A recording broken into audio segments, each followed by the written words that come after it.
Taxation is theft, and absolutely necessary.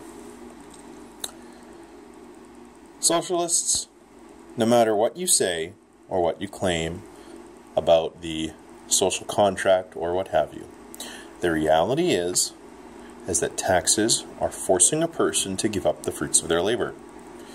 At one time, that was known as slavery. In this case, thankfully, it's not the total fruits of your labor, so it's just theft.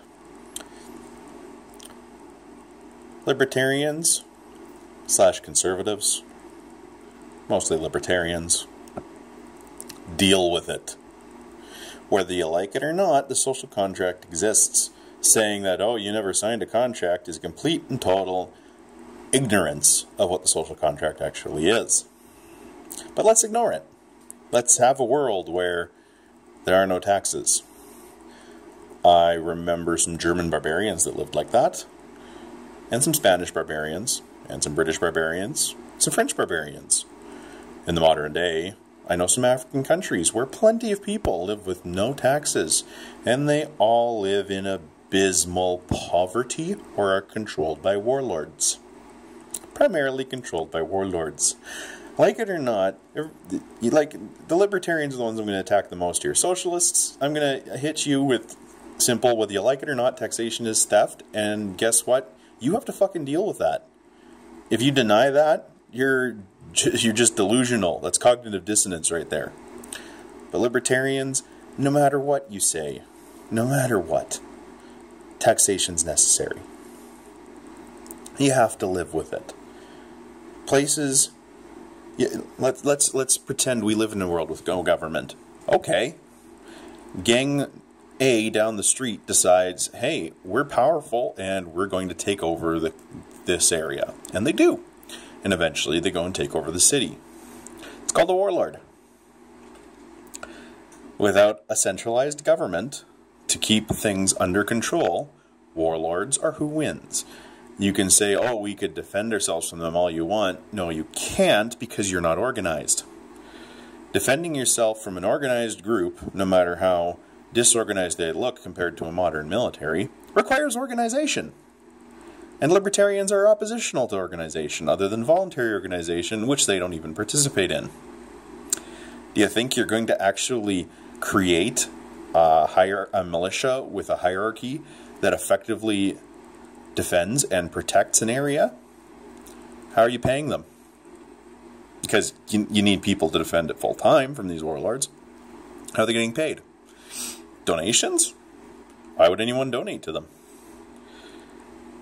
It's obvious where it goes from there. There is no rational reason to think that a lack of government, that a non-existent government would ever work.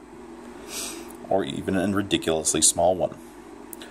Strong governments, like it or not, are necessary, and every single last nation on earth with a supremely weak government is chaotic and anarchic and is filled with warlords and death and slavery. They are inherently violent. It goes the same thing when you go too far the other way. You get too strong of a government and you get the Soviet Union. You get Nazi Germany.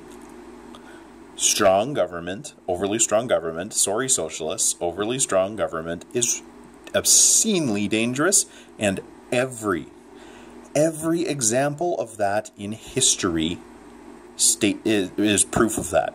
There is not one single sample in all of history of a large nation with an obscenely strong government pushing socialism or whatever their ideology is that has led to anything other than tyrannical violence. Like it or not, when you say more government, you mean more police, you mean having secret police, you mean having the military put down civilian protests. That is the ultimate end of your ideology. And I can say that because you do not have a single example of it occurring any other way. It's called the scientific method. Overwhelming evidence shows that the end result of a large government is tyranny. So you want more government? then you're pro-tyranny, whether you like it or not, whether you're willing to admit it or not, because you can't come up with anything showing otherwise. Libertarians, you cannot come up with a single example of an advanced and free society that is safe and has strong medical care and long life, that does not have at least a moderately strong government that is capable of policing its citizenry and maintaining its borders through military force, or the military force of somebody else, as the case may be. Canada. You're both stupid. Move on. Pull your head out of your ass. Learn about the backfire effect. Taxation sucks. It's theft. And it's necessary. And both of those facts always need to be remembered when discussing anything to do with taxation policy. This is the Angry Beard.